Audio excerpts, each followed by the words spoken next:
नमस्कार विद्यार्थियों, आप सभी का sangria public senior secondary school के डिजिटल प्लेटफॉर्म पर स्वागत है।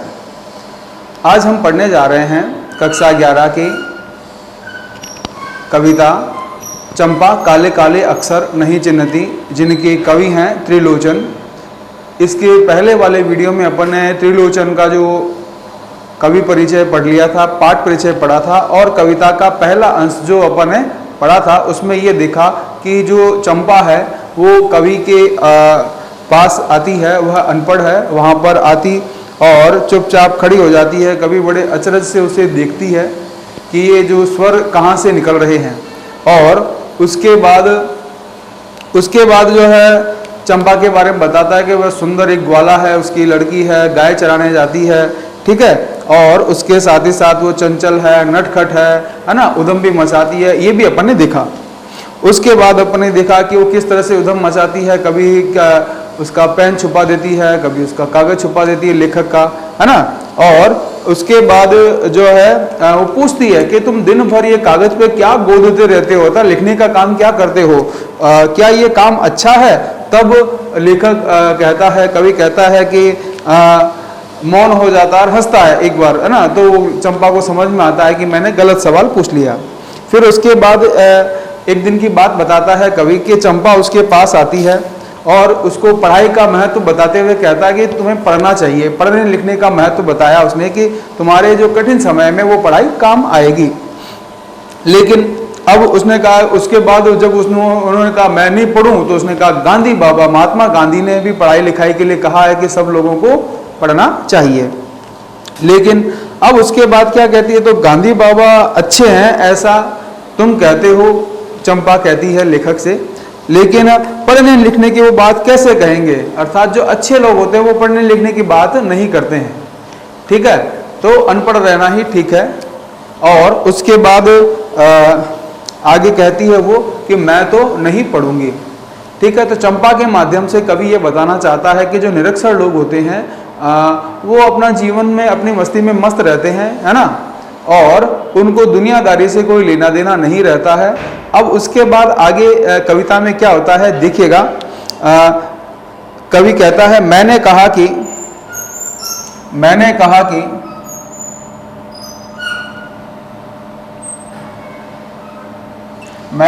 कि चंपा पढ़ लेना अच्छा होता है, पढ़ लेना अच्छा होता है।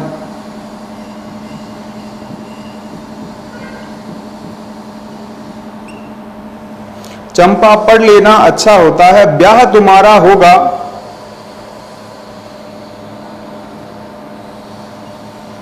ब्याह तुम्हारा होगा, तुम गोने जाओगी,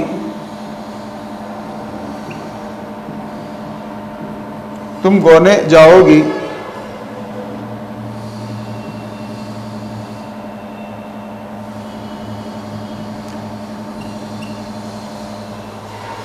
कुछ दिन बालम संग साथ, कुछ दिन बालम संग साथ, कुछ दिन बालम संग साथ रह चला जाएगा, रह चला जाएगा, जब कलकत्ता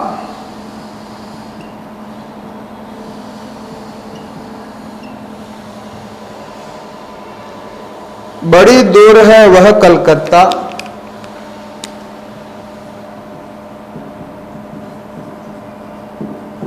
दूर है वह कलकत्ता,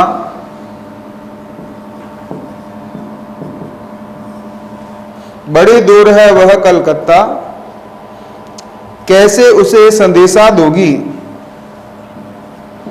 कैसे उसे संदेशा दोगी।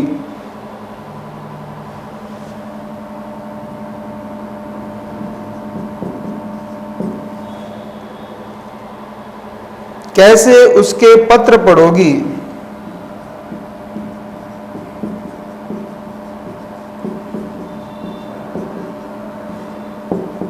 मतलब पढ़ लिख लोगी तो तुम्हारे काम आएगी पढ़ाई। चंपा पढ़ लेना अच्छा है,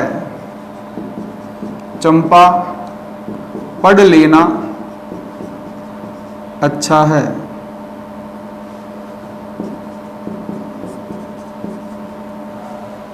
अब उसके बाद क्या होता है, देखो यहां पर कवि क्या कहता है, कवि ये कहता है कि भाई मैंने कहा कि, चंपा से क्या कहा कि चंपा पढ़ लेना अच्छा होता है, अर्थात पढ़ाई का महत्व बताया। पढ़ाई जो है करनी चाहिए, सबके जीवन में पढ़ाई का ज्यादा महत्व है। अब उसको उसके जीवन बताया कि ब्याह मतलब शादी, कि भाई तुम्हारी शादी होगी और तुम्हारा गोना होगा। गोना मतलब क्या होता है, दूसरी बार शादी के बाद, क्योंकि पहले बचपन में शादी हो जाती थी, शादी के बाद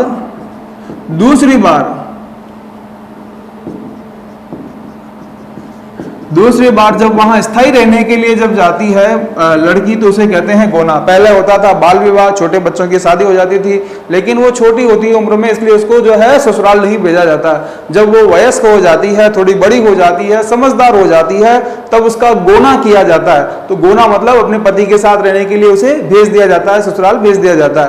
तो कहती है कि ब्याह तुम्हारा होगा, किसका, चंपा का, तुम गोने जाओगी, अर्थात जब तुम्हारी शादी होने के बाद गोना हो जाएगा तुम्हारा, तुम्हें अपने ससुराल में रहना के लिए भेज दिया जाएगा। उस समय कुछ दिन बालम मतलब क्या होता है, पति, कुछ दिन तुम्हारा जो है पति संग साथ रहेगा, तुम्हारे साथ रहेगा, और कहां चला जाएगा, और कलकत्ता चला जाएगा पैसे कमाने के लिए, क्योंकि आर्थिक मजबूरियों के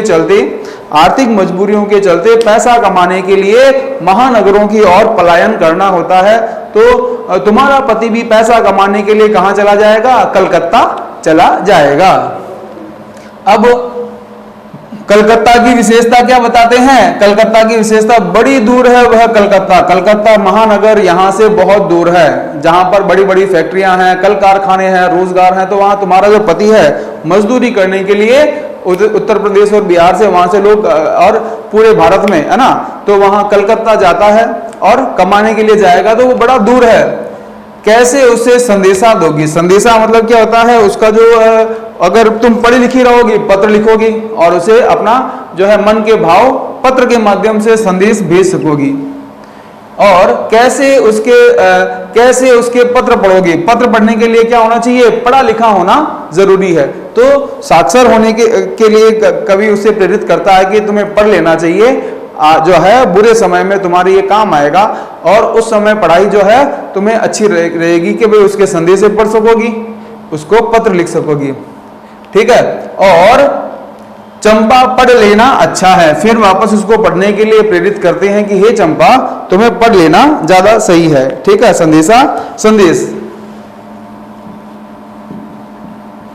है ना, पत्रों के माध्यम से। और उसके साथ ही साथ जो है आगे क्या होता है कविता में, आगे देखिएगा, यहां तक आप लोगों को समझ में आया होगा। आगे त्रिलोचन कहते हैं कि भाई जो चंपा है वो पढ़ना ही नहीं चाहती है, वो आपके क्या है, वो अनपढ़ ही रहना चाहती है, वो उसके उत्तर को तर्क को काट रही है। क्या कहती है चंपा बोली,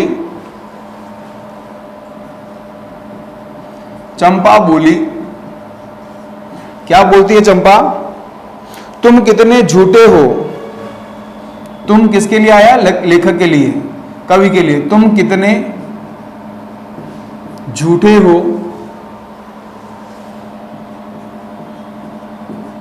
तुम कितने झूठे हो,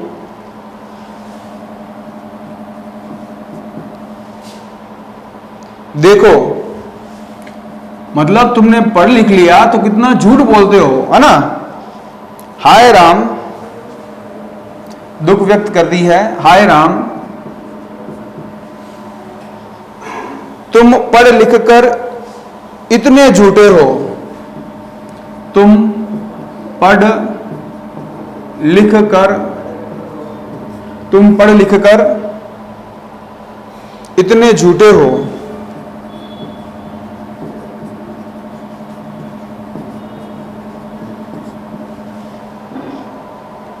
मैं तो ब्याह कभी न करूंगी, मैं तो ब्याह शादी नहीं करूंगी, मैं तो ब्याह कभी न करूंगी, मतलब कभी शादी करूंगी ही नहीं।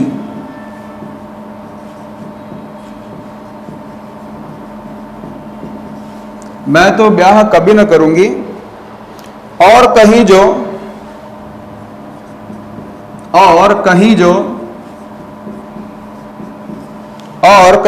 ब्याह कभी, और कहीं जो ब्याह हो गया, शादी हो गई, ब्याह हो गया, तो मैं अपने बालम को, तो मैं अपने बालम को, तो मैं अपने बालम को संग साथ रखूंगी, संग साथ रखूंगी, रखूंगी मतलब उसके साथ रहूंगी।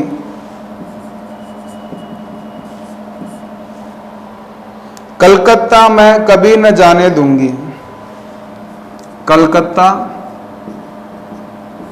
मैं कभी न जाने दूंगी, कभी न जाने दूंगी। कलकत्ता पर बजर गिरे,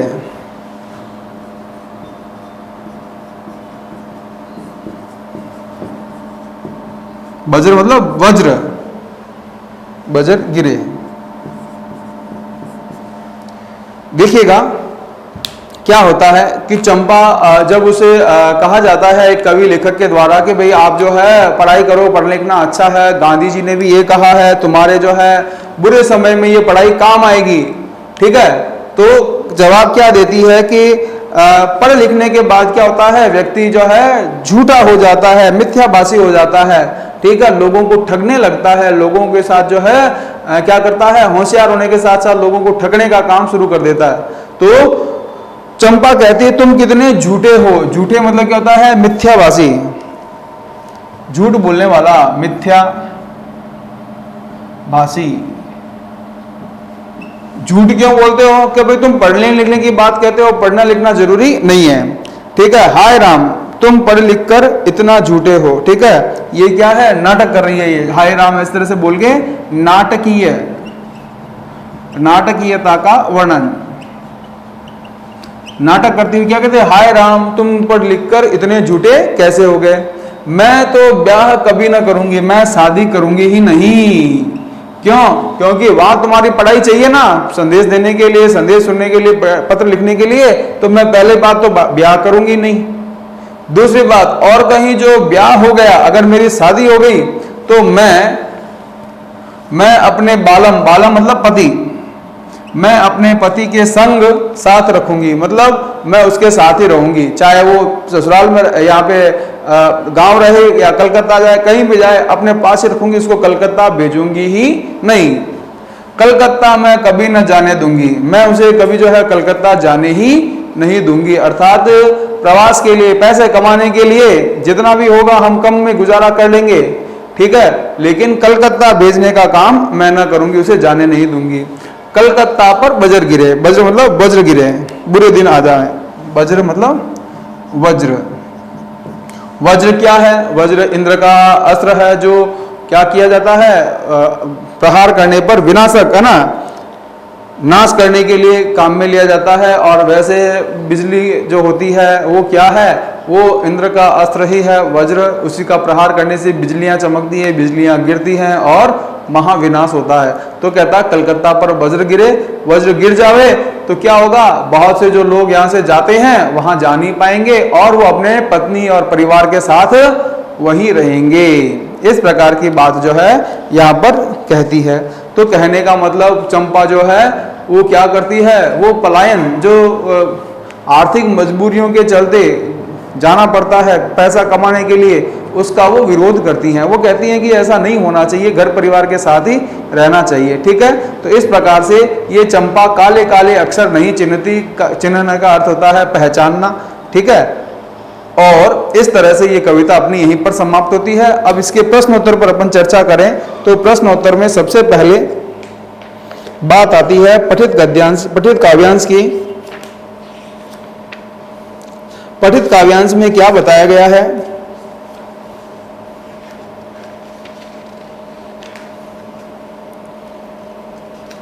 पठित काव्यांश में जो है पहले टाइप का जो प्रश्न है पठित काव्यांश, उसमें ये इसी तरह से आपके दिया हुआ रहेगा। पठित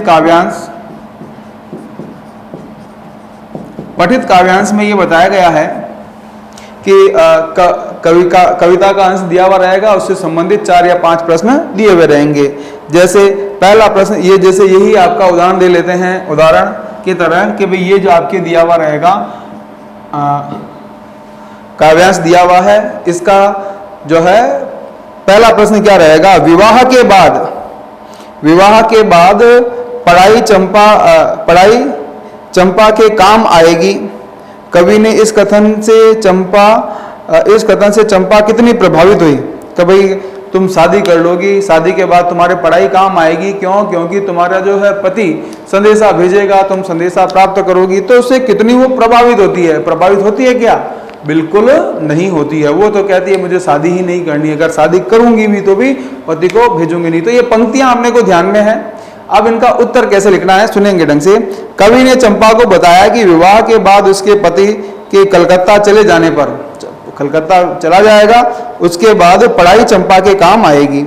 वह उसको संदेशा भेज सकेगी, उसके पत्र पढ़ सकेगी, ठीक है। और इससे चंपा बिल्कुल भी प्रभावित नहीं होती है और वह कहती है कि शादी, या तो वो शादी करेगी नहीं, और शादी करेगी तो भी क्या होगा, उसको वह अपने पति को अपने पास रखेगी।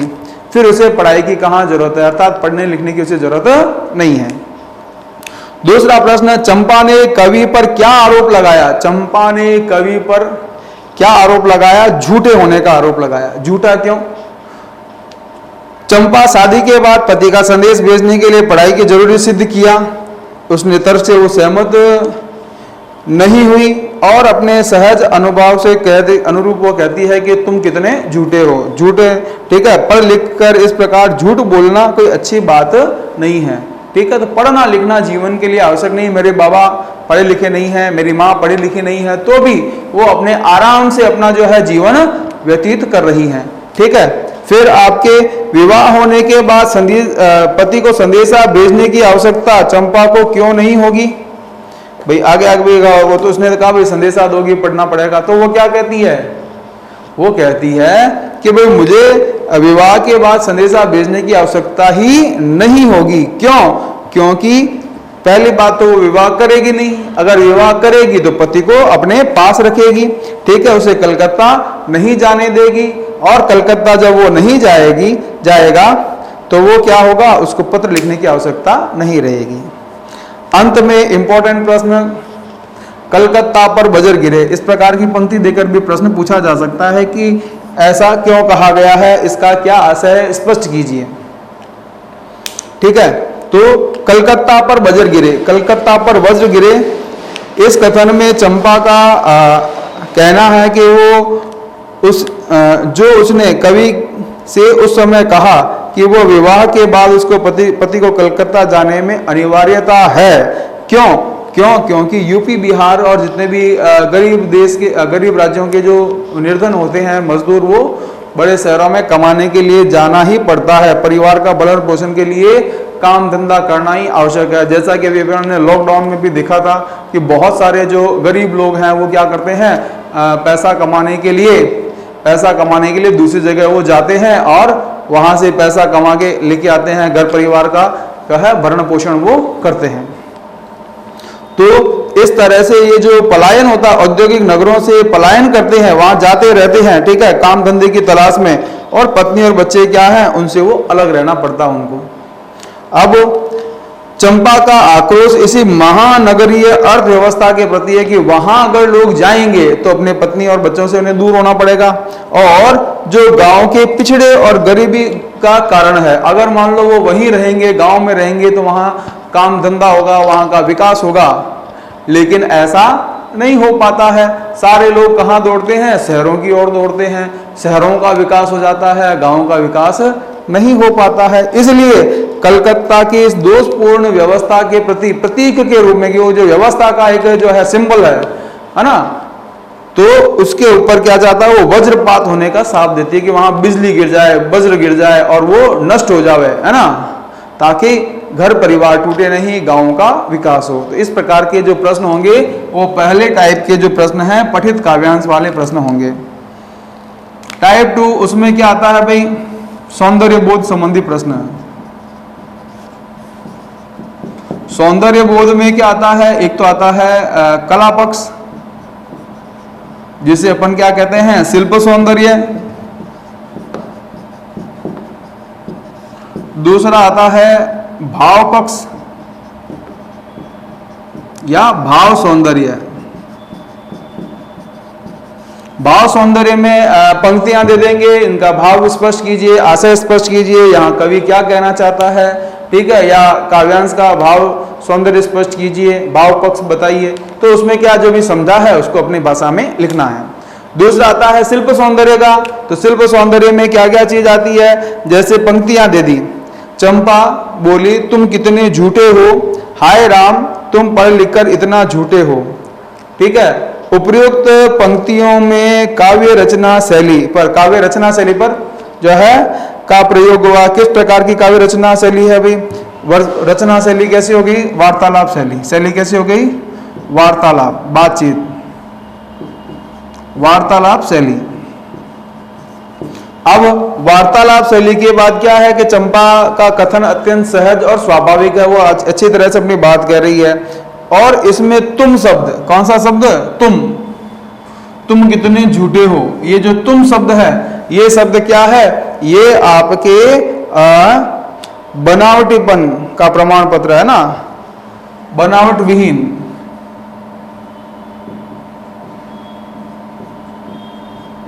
वो अनपढ़ है, उसे पता नहीं है कि किससे कैसे बात करनी है, तो तुम कितने झूठे हो, कवि को किस तुम कहकर पुकारती। अगर वो पढ़ी लिखी होती हो ना, तो वो आप कहकर उसे कहती। इसी तरह से हाय राम, ये शब्द भी जो है क्या है? नेचुरल है, प्राकृतिक है। और इससे क्या होता है? इससे नाटकीयता, कि कितना नाटक करती है वो, है ना, उस नाटकीयता का वर्णन होता है। उसके बाद आगे अपन बात करें तो इसमें कौन सी शैली है? संवाद शैली भी है। कौन सी शैली? संवाद शैली। संवाद शैली और प्रश्न शैली। प्रश्न भी पूछती है वो। कैसे? तुम कितने झूठे हो, है ना, प्रश्न हुआ। इसी तरह से और तुम पढ़ लिखकर इतने झूठे हो, तो इस तरह से वो क्या है? प्रश्न के रूप में भी तुम पूछ रही है लेखक से, तो ये प्रश्न शैली का भी वो वर्णन हुआ। इसी तरह से भाषा की जहां अपन बात करें, भाषा सरल है, सहज है, सुबोध है, भावों के अनुकूल है। ठीक है, और इसमें कौन सा गुण हो जाएगा? गुण हो जाएगा आपके प्रसाद गुण, जिसमें पढ़ते ही आपको क्या है? समझ में आ जाता है, प्रसाद गुण। उसके बाद अगर अपन आगे बात करें, और इसमें क्या है? चित्रात्मकता का वर्णन है, चित्रात्मक वर्णन, है ना। आगे हम बात करें कि भाई लोक जीवन अर्थात गांव के शब्दों का प्रयोग हुआ, जैसे ब्याह है, ठीक है, बालम है, इसी तरह से बजर है ना। और अगर अपन बात करें तो हाय राम, और ये जो शब्द हैं ये क्या है? लिंक लैंग्वेज, स्थानीय जो भाषा होती है, अनपढ़ जो लोग होते हैं वो इस तरह की भाषा का वो प्रयोग करते हैं, तो उन्हीं शब्दों का कवि ने क्या किया है? अपनी कविता में प्रयोग किया है, जिससे इसकी सुंदरता और ज्यादा बढ़ गई है कविता की। तो ये आपके टाइप 2 जो प्रश्न है, टाइप 2 प्रश्न कौन सा? सौंदर्य बोध संबंधी प्रश्न। तो इस तरह से आपके काव्यांश आता है, उसमें 2 तरह के 4-4 नंबर के प्रश्न आते हैं। पहला पठित गद्यांश काव्यांश का, दूसरा आता है सौंदर्य बोध का। उसके बाद आते हैं विषय वस्तु से संबंधित प्रश्न। जो आपने कविता पढ़ी है, समझी है, उस कविता के विषय वस्तु क्या है उसके पर आधारित जो है प्रश्न होते हैं। तो उस तरह के जब प्रश्न आए तो पूरी कविता को हमें समझना रहेगा, कविता में क्या कहा गया है, कविता में कवि क्या बताना चाहता है ना। एक तो होते हैं शब्दार्थ और एक होता है भावार्थ, मतलब कवि का क्या भाव है, क्या बताना चाहता है, वो हमें सारा देखना पड़ेगा। प्रश्नों को समझना है, प्रश्न क्या कहता है उसको समझना है। जैसे कवि ने चंपा की किन किन विशेषताओं का वर्णन किया है, तो चंपा की विशेषताएं,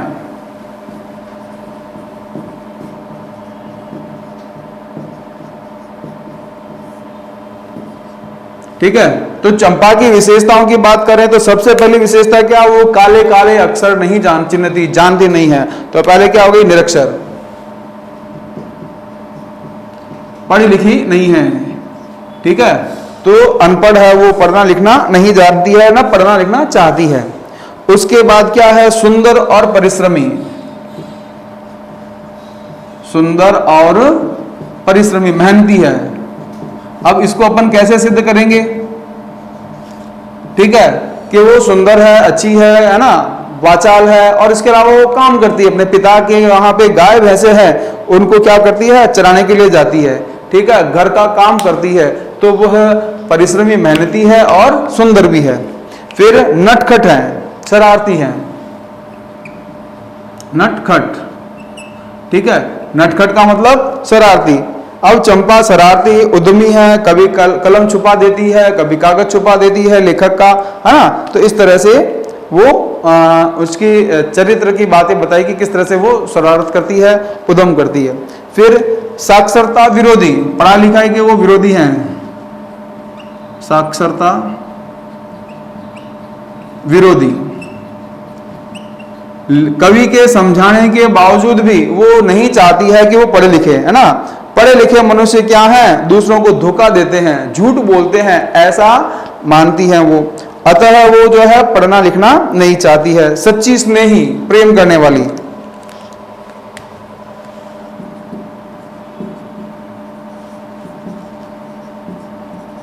अब इस चीज को अपने को साबित करना तो कैसे करेंगे कि चंपा आत्मीय है, लोगों से सच्चा स्नेह करती है, भोली भाली है। और वह जब बात आती है कि जब पति उसका कलकत्ता जाने की बात करेगा तो उसे वो जाने नहीं देगी, तो वो प्रेम करने वाली है, स्नेही है, ठीक है। स्पष्टवादी थी, जो भी बात है साफ सुथरी कहती है।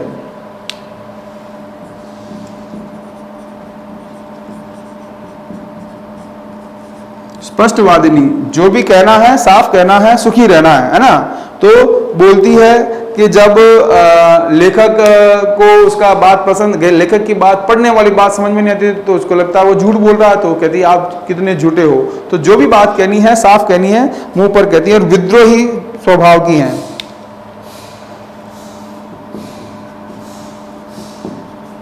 विद्रोही प्रवृत्ति क्यों, क्योंकि वो समाज और व्यवस्था के विरोध में जाती है और वो बुराई के प्रति विद्रोह करेगी। क्योंकि समाज जो है महानगरों और निर्धनता के चलते पलायन, ये सारा क्या है, गांव के विकास को रोक रहा है, गांवों की सभ्यता संस्कृति को खत्म कर रहा है, ठीक है। संयुक्त परिवार टूट रहे हैं, एकल परिवार बन रहे हैं।